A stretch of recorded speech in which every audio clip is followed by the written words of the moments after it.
বলছেন যে আমরা সারা জীবন মা মা মা মা মা মা করে ডেকে যাচ্ছি, মাকে প্রার্থনা করছি।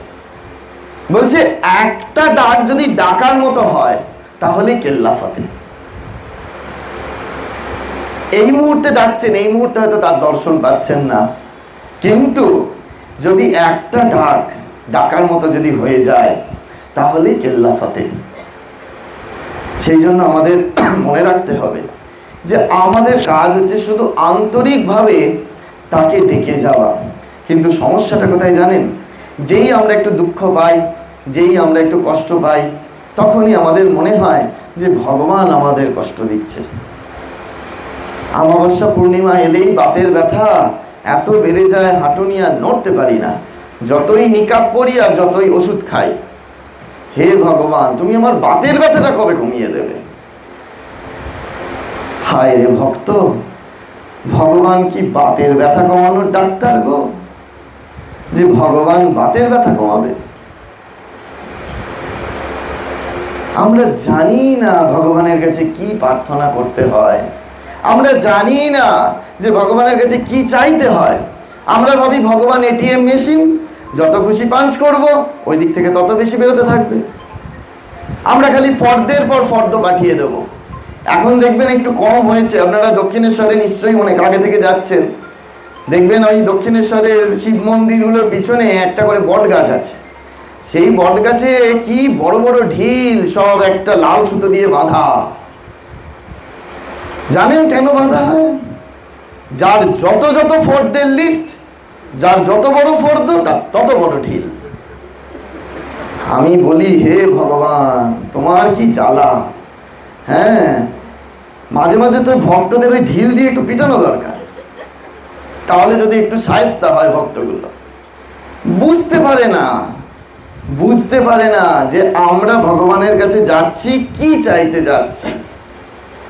একটা গল্প বলি। বলছে এক কোম্পানির ম্যানেজার, তিনি বিরাট বড় লোক, বড় মানুষ, ধনী ব্যক্তি।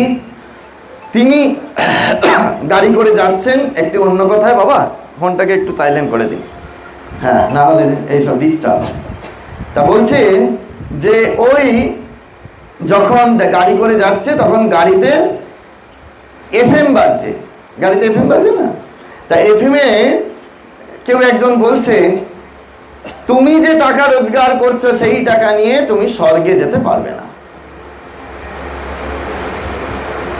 টাকা নিয়ে স্বর্গে যাওয়া যায়?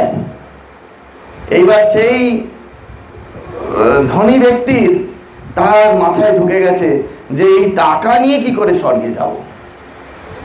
সে তখন অফিসের ম্যানেজার সমস্ত অফিসের এমপ্লয়ীদের ডেকেছে, ডেকে বলছে, এই তোমরা আমাকে একটা উপায় বলে দাও। কিসের উপায়?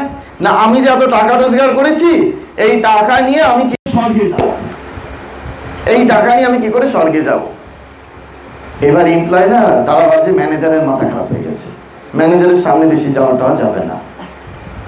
কেউ এর উত্তর দিতে পারছে না, এই টাকা নিয়ে কি করে স্বর্গে যাব। তখন ওই কোম্পানির দারোয়ান সে ম্যানেজার বাবুর কাছে এসছে, এসে বলছে, আপনার কি প্রশ্ন, আমি আপনার উত্তর দিয়ে দেবো। বলছে, তুমি পাগল টাগল হয়েছো নাকি, যে আমার এত শিক্ষিত স্টাফেরা রয়েছে তারা এর উত্তর দিতে পারলো না, তুমি সামান্য একটা অশিক্ষিত দারোয়ান, তুমি এর উত্তর দিয়ে দেবে টাকা নিয়ে কি করে স্বর্গে যাবো, বলো। তখন সেই দারোয়ান বলছে, বাবু তুমি কখনো বিদেশে গেছো? বলছে, হ্যাঁ গেছি। বলছে, বিদেশে এখানকার টাকা চলে? এই জন্য বলেছিলাম তুই একেবারে মূর্খ মানুষ, তুই কিছু জানিস না, বিদেশে এখানকার টাকা চলবে?